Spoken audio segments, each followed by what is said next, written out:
Based on guidance I have received and in light of the administration's plan to review assistance to Ukraine, including the Ukraine Security Assistance Initiative, please hold off on any additional obligations of these funds, pending direction from the process. Mike Duffy, the White House official in the Office of Management and Budget responsible for overseeing national security money and a Trump political appointee, wrote to select Arm and Pentagon officials on July 25. Duffy's email suggests that he knew the hold could raise concerns. Given the sensitive nature of the request, I appreciate your keeping that information closely held to those who need to know to execute direction, Duffy said. While a formal notification would be sent later that day, this was the first clear sign that the aid was being held a short time after the phone call in which Trump pressed Zelensky for investigations that could boost Trump politically. A judge ordered the Office of Management and Budget and the Pentagon to hand the documents over to the Center for Public Integrity Friday in response to a FOIA request. The Center for Public Integrity published the documents late Friday night.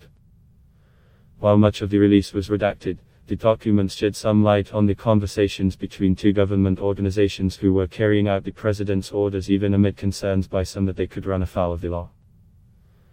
One of the earliest signs of President Trump's concerns about the fund stems from a June 19 article in the Washington Examiner discussing the congressionally approved military aid for Ukraine totaling $250 million.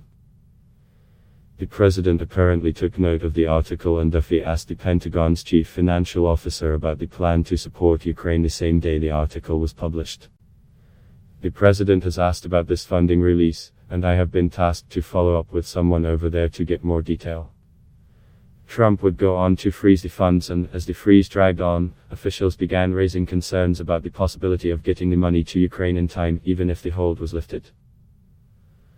On September 5, Department of Defense Comptroller Elaine McCusker mentioned the increasing risk of execution, a nod to concerns at the Pentagon that continuing hold could prevent all the money from being spent. Finally, on the evening of September 11, Duffy alerted McCusker that he is releasing the money for Ukraine. Copy. What happened? McCusker asks. The first line of Duffy's response is redacted. He goes on to say he hopes to sign the apportionment to release the money that evening and signs off, "Glad to have this behind us." Also on Friday night, the government transparency group American Oversight received 5 pages of heavily redacted emails about the Ukraine aid, including some sent by Department of Defense Secretary Mark Esper. The document releases Friday come in response to FOIA lawsuits, which members of the public and third-party groups often use to gain access to documents the executive branch has not released otherwise. Though these releases have been heavily redacted, they begin to shade in more detail about officials' exchanges regarding the Ukraine aid pause, which House Democrats pursued as they investigated and impeached the president but could not access because of the White House's refusal to comply with congressional subpoenas. More public document releases are scheduled in January to groups that have sued.